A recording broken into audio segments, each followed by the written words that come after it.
অনেকক্ষণ হলো আমার কয়েল পাখির ঘরে যাচ্ছি না, গিয়ে দেখি ওমা অনেকগুলো ডিম পেড়ে যেয়েছে। আসলে আমি শখের বসে অল্প কিছু কয়েল পাখি পালন করতাম, কিন্তু কয়েল পাখিগুলো যখন ডিম দেওয়া শুরু করলো, সত্যি ব্যাপারটা অনেক ভালো লাগলো। সেই কারণে আমি কিন্তু আরও কিছু কয়েল পাখি নিয়ে আসলাম। আলহামদুলিল্লাহ আমার পাখিগুলো কিন্তু এখন মোটামুটি সবগুলোতেই ডিমই চলে এসেছে।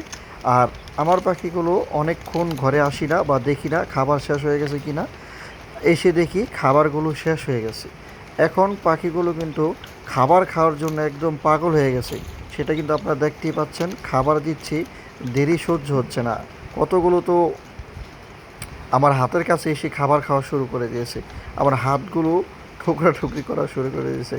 আসলে শখের বশে কিছু পাখি পালন করলে বা আপনি যে কোনো কিছুই পালন করেন না কেন, দেখবেন সত্যি যখন সেগুলোতে ডিম দিচ্ছে, ভালো একটা রেজাল্ট পাচ্ছেন, তখন কিন্তু ব্যাপারটা অনেক ভালো লাগে, অনেক খুশি লাগে।